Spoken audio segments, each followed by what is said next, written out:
Hi, I'm Aaron Ironside. Welcome to Active Intelligence, the show where we promise to give you some balance rather than some bias. So get ready to engage your brain because we want you to think about the issue and not simply do what you're told to do or believe what you're told to believe.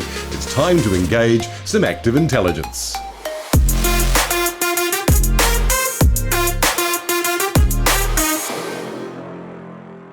On today's episode, we talk with Professor Michael Kelly, a man who's an expert, but he's been deemed a climate change denier.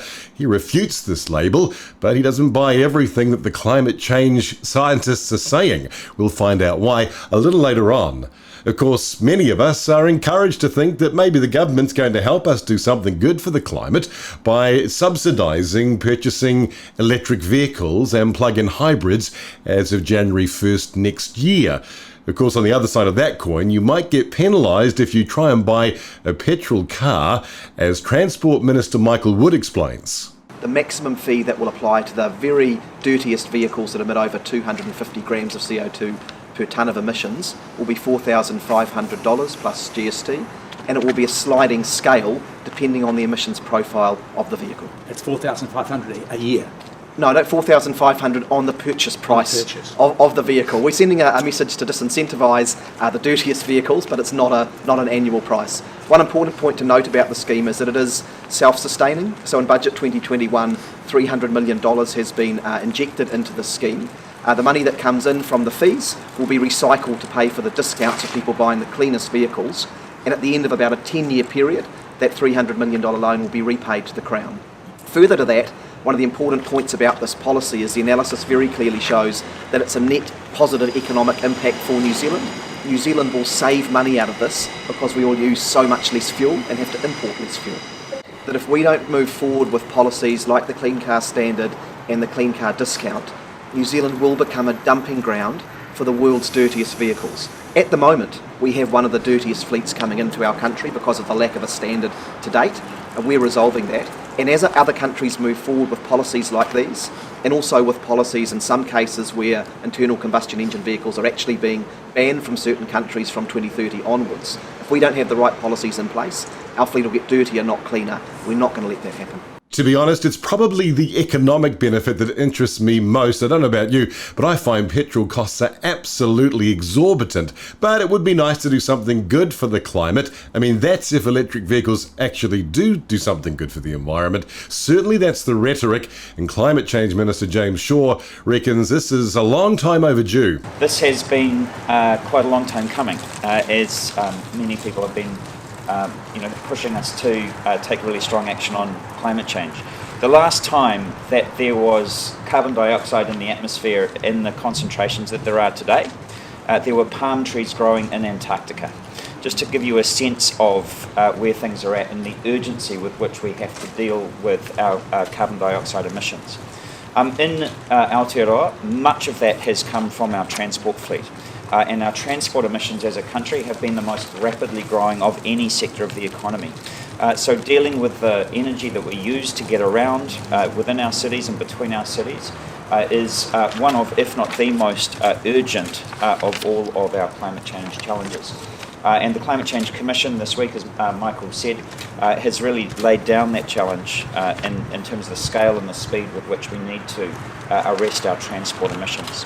So there's the rhetoric, isn't it? That climate change is an imminent threat and we must do something now or the world is going to end. It's serious stuff. And many scientists would have you believe that every scientist in the world is believing that climate change is that much of a challenge. Certainly they get very upset if you dare to suggest that maybe the data isn't as concerning as it would first appear, although sometimes it gets downright nasty in terms of name calling, a bit of ageism. I mean, check out Bill Nye, the science guy. Do they ever greet me with hostility? Yes, it's nothing but hostility. The big one is Bill Nye's not a scientist. Okay, I can read a graph, so can you. It is infuriating to have people in the United States denying science, the same country that Sent people to the moon, for crying out loud. You know, you look for reasonable explanations, cause and effect. I'm just not clear on what's going on with so aggressively denying science. It's almost like they're on the world is flat camp. The world's not flat. Humans are causing climate change. Pretending it's not happening is not in anyone's best interest. Climate denialism is almost exclusively for old people. You very, very seldom meet a young person, a kid, a student, who is in denial about climate change.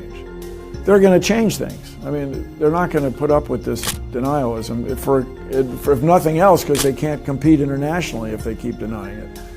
And so they're going to vote and change governments, and denialism will be a thing of the past. And you can draw all kinds of analogies from history, but this one's extraordinary because it's worldwide and it affects everybody. It's not just us versus them, it's us versus ourselves. And so I'm optimistic about the future. We have 12 years. So by 2031, you got to get something done, or there's going to be a catastrophe for most of humankind. That's Bill Nye, the science guy, hardly the only one concerned that there are those who refuse to believe the data. The debate gets very heated between those who are pro-climate change scientists, well, pro at least saying it's a problem, and those who might deny the reality of the climate change crisis. I mean, check out this debate between Professor Brian Cox and Malcolm Robinson on Q&A. This is now a clear global problem. The absolute consensus is that human action is leading to an increase in average temperatures. Absolute consensus. I know you may try to argue with that, but you can't. No, not in my way. But therefore, but the key point is, can we respond to it? Do we have the political institutions and the political will and the organisation globally to respond to this challenge? And that worries me immensely. I don't think we do at the moment. And I'm absolutely stunned that someone who is inspired by Richard Feynman, a fantastic scientist who believes in empirical evidence, is quoting a consensus. Can I just say, I brought the graph, right? I mean, can I just... First of all, that the data has been corrupted, and we know that the 1930s were warmer than today. Yeah. Corrupted? What do you mean corrupted? Been manipulated By who? By NASA. By the yes. As far as I'm concerned, politics should be based on empirical evidence. All policy should be based on empirical evidence. I've heard consensus, which is not science. I've heard appeals to authority, which is not science. I've heard various illusions. You've seen a graph. I've heard... Hang on. The evidence. Hang on. Incredibly dismissive, isn't it? The attitude towards those who would dare to speak up. And yet surely that is right at the heart of the academic process. That academics disagree, they debate, they contest the research, they try and refine the findings to really agree on some facts that can, in a sense, be irrefutable, but not in this case. No, if you don't believe that climate change is a huge crisis that's coming soon, then you are a flat earther. You are some old fuddy-duddy. Not very helpful. Well, my guest today might be old. I don't think he's a flat earther somehow. He is a bona fide expert on the issue of climate change. He spent a good chunk of his life in the UK. He's back here in New Zealand thanks to COVID. I caught up with Professor Michael Kelly and asked him to explain exactly what his experience of being a climate change scientist has involved. In 2008, the United Kingdom passed a Climate Change Act. At that time, I was the Chief Scientific Advisor, part-time, to the Department of Communities and Local Government in Whitehall. Now, that department, although it's all about social cohesion and everything, also had responsibility for building codes and planning. Now, it turns out that 45% of all the carbon emissions of carbon dioxide in the UK come from heating air and water in buildings. So as a scientific advisor, I pointed out to the civil servants that this was a place where this department would have to be in the lead because we had all the levers of power. This appalled them because they said, look, we're sociologists. We've got nothing to do with engineering or anything like that. And so I had 3 very tough years. I managed to get one success in that I went over and saw the government chief scientist of the day, Lord Drayson, who is an engineer, and he got my points immediately and asked, what should he do? And I said, well, we should have a pilot program to go and do a major retrofit of some buildings to see whether we really can reduce the carbon emissions. Well, he eventually spent £17 million doing up a couple of hundred social houses. And from that, more recently, I've been able to do calculations that show it will cost us about £4 trillion to retrofit the whole of UK, unless we take into account the learning by doing, which of course is very important. And so I estimate it will cost about £2 trillion. But it would require a workforce on the scale of the NHS. And this is of a scale that we're just simply not going to do. So at that time, I was a believer, like everybody else, that climate change was real. I'm still a believer, by the way, in terms of it being original. I still believe that climate change is real because it's been happening down the centuries and it hasn't stopped for the last 50 years, suddenly. So climate change is certainly real. The only question is whether mankind's present activities is going to lead to an imminent catastrophe. And I believe there's no evidence for that whatsoever. And so to the extent that people try to call me a climate change denier, what they're saying is that I'm denying that our present behavior is inevitably going to lead to a proximate catastrophe. There's two bits there, proximate and catastrophe, and there's a third word, inevitably. And that's a chain of logic that isn't borne out by any of the evidence. That's one of the challenges here, isn't it? That in a sense, the climate change narrative is one that we're asked to accept in total or not at all. Whereas you're saying, actually, I'm quite happy with some parts of the story that's being presented by the scientific community, but some of the conclusions that you're not as convinced by. Is that part of the danger here, that we're insisting that people either swallow and follow and take the entire story in one go, and then in that sense, we're not allowed to have a conversation? I'm really upset about this because I have the privilege of being elected both to the Royal Society in London and the Royal Academy of Engineering in London.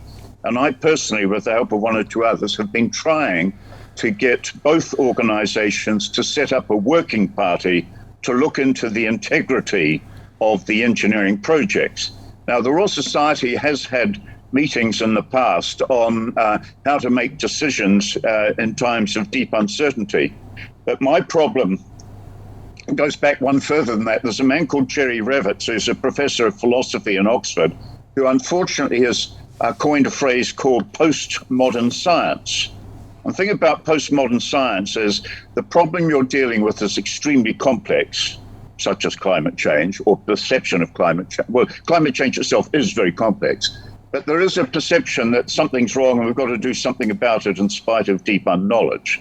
Now, it's that the second bit, that there's something imminently wrong, is the point where I get stuck. The climate change advocates would say we must act now. The catastrophe is looming, that within the next, well, at least 100 years, potentially, the changes to the climate will be irreversible. Do you buy that narrative? I mean, why inflame this issue if it isn't that serious? I've got a theory on that, which I'll come on to, but why inflame it? Well, yes, let's come straight on. Why inflame it? The point is there's a lot of professional careers at stake.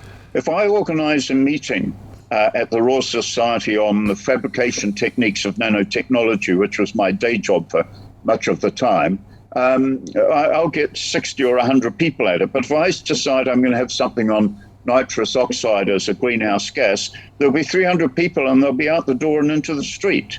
There's a lot of people's careers. If you look at how much money is being spent on climate change, say, compared with cancer, you'd be surprised. Is it really down to the dollars? That's a fairly cynical answer. I'm deeply cynical about it. If the climate scientists were honest enough and got up and said in a group of academics across the various academies of the world, look, sorry, we've been over-egging the situation for a bit. We don't think it's going to be as bad as possible. Their whole edifice would collapse and they'd each have 10 students out of work. They just don't want that. any more than I would if I'd got into their position. Let's unpack a couple of the pieces here, because on the one hand, there's this conclusion. Maybe the catastrophe isn't as imminent as being suggested. The other part that you've mentioned is the assumption with climate change conversation is that human activity is the reason for all of this, and therefore human activity is the answer. In what regard is that true? How much of that are we supposed to believe?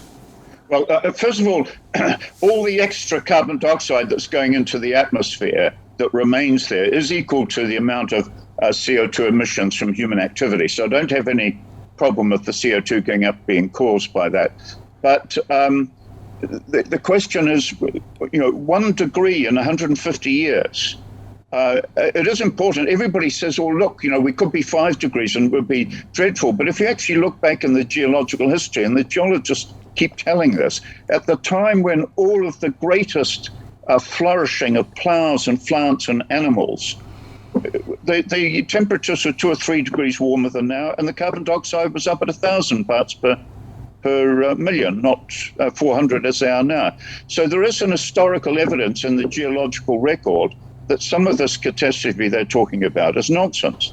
Furthermore, the ability of mankind to actually deal with the problem that's created has never been so high.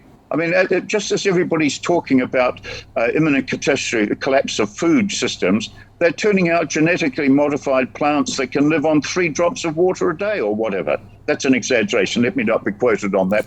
But they can live on much less water.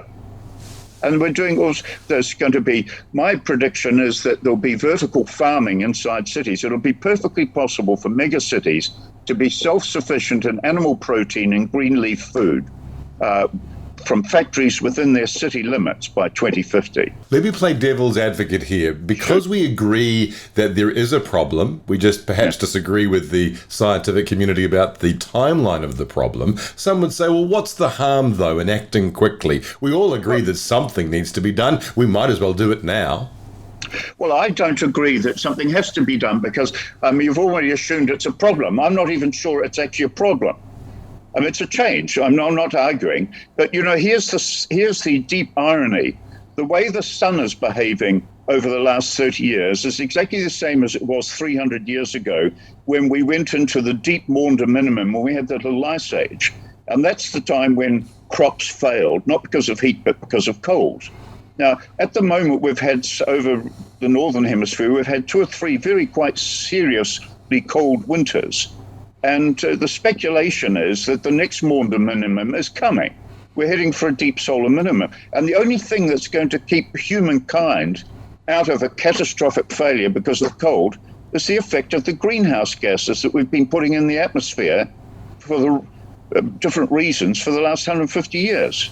So when we have, in 1700, there was only 1 billion people on the Earth. There's going to be, in 2050, there's going to be 9 billion. And we're going to have to feed them all. Actually, we'll be feeding them from inside, so maybe it's not a problem. But the point is, all of these stories have counter stories which don't get the light of day.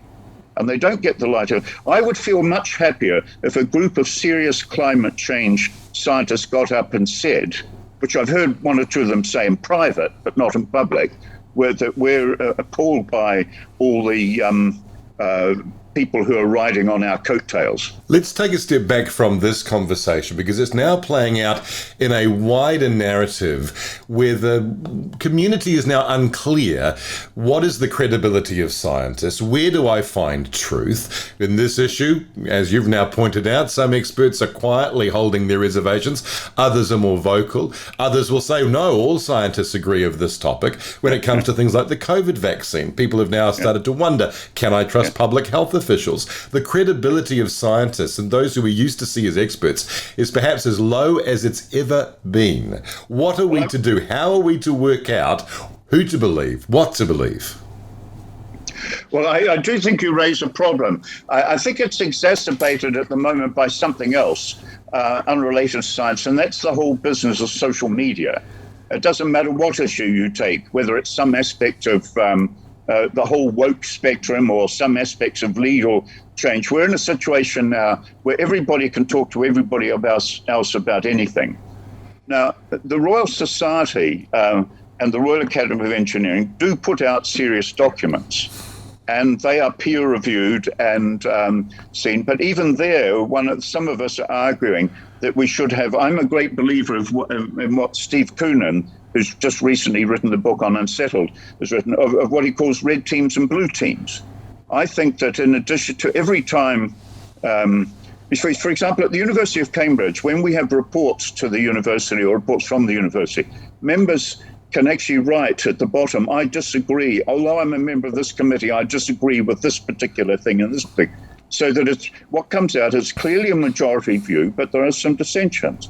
I would like to see the dissensions made clear. And I think if the dissensions had made clear in the last 20 years, we might be in a better place in terms of the public trust in science. Now, the countervailing force for that, and I've had it as a scientific advisor, the politicians don't want, on the one hand, on the other, on the third hand, on the fourth hand, on the fifth, or it may be on Monday. All they want is a clear, sharp statement on the basis of which they do something. And they're not interested in all the qualifications. So that when I go, for example, to the Royal Society and listen to a meeting of climate change scientists, they behave as scientists. They say, this data has got this particular range of errors. I've only done it 3 times. I'll be much more confident when I've repeated it 30 times. Not the computer models, by the way, because that's another story altogether, but they've done particular measurements of data, for example.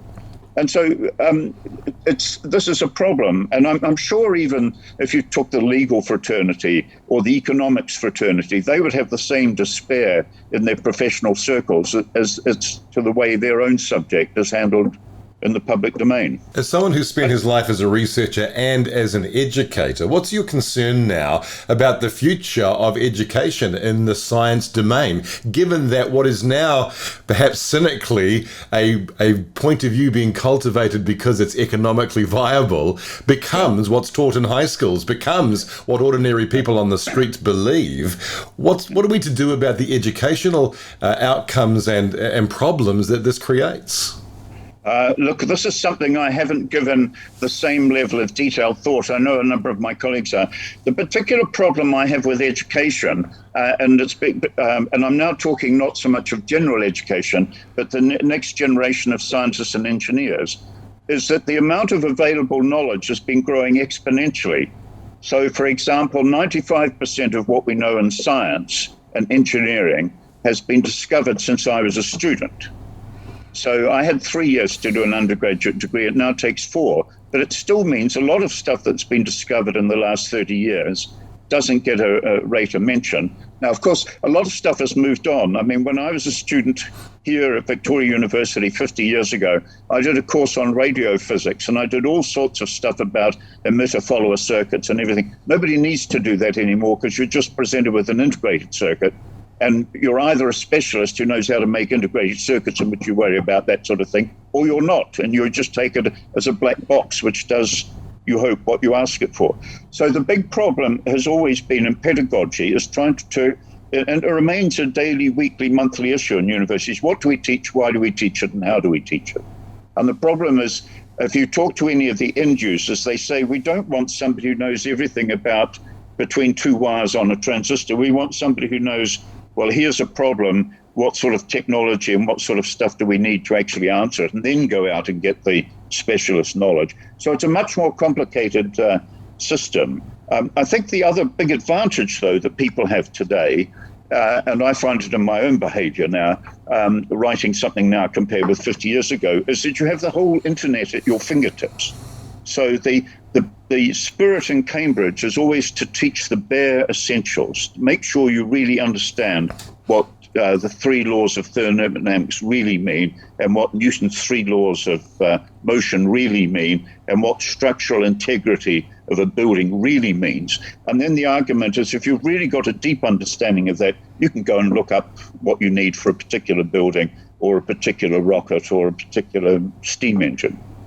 I fear that leads us back to our earlier concern about things like social media, where now everybody, of course, becomes an expert. Let's finish today with the practical outworking, though, of this issue. Many of us want to feel like we're a good citizen of the earth. We want to take out our recycling. We want to think about whether or not our activity is part of the problem or part of the solution. But in light of what you're saying, it's unclear as to whether any of that action really will matter at the end of the day. What should ordinary people be doing to make sure that they are a good citizen of the earth? I think let me be clear, global warming is not the only problem in the world. Just 10 years ago, there was a large geomagnetic storm which missed the Earth by about 3 Earth diameters. If it had come on this time, it would have knocked out much of our electricity system and much of our space-based electronics. We also have a pandemic which was theoretical a few years ago, but is woefully practical now. So there are many things coming over the horizon at us.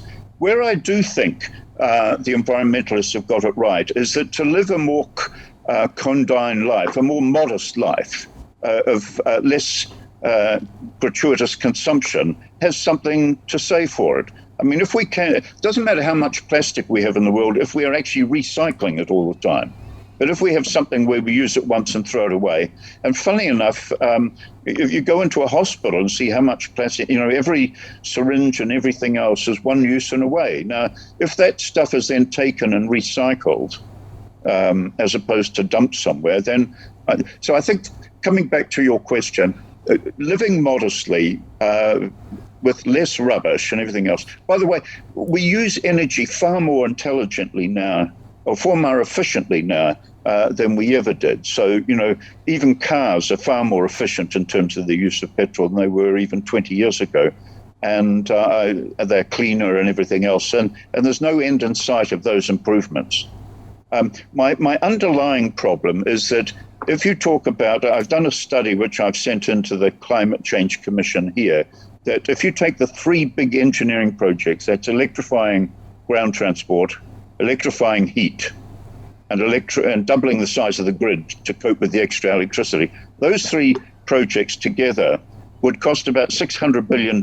Now, I might be out by a factor of 2 or 3, but I'm not out by a factor of 10. So you couldn't do it for $60 billion, and you certainly won't need $6,000 billion. But it's about 600. Now, the point is that's the equivalent of our education budget for the next 30 years. That's just to do those 3 engineering projects. I don't hear anybody talking about the scale of the problem in the public debate. Everybody just assumes the engineers will get on with it. We don't have enough engineers, and the bill of materials, it's just amazing. The latest estimate is that the current mining of lithium will have to increase 42-fold if we're going to have electric vehicles on the Earth. Now, I don't know where they're going to get all this lithium from, and besides, they haven't figured out how to recycle it yet. So given all the problems we allegedly have about nuclear industry, and they say, that we can't get rid of the waste, we're stacking up another one. And there's no sensible, rounded debate in the public domain. I think we're sleepwalking into an awful future.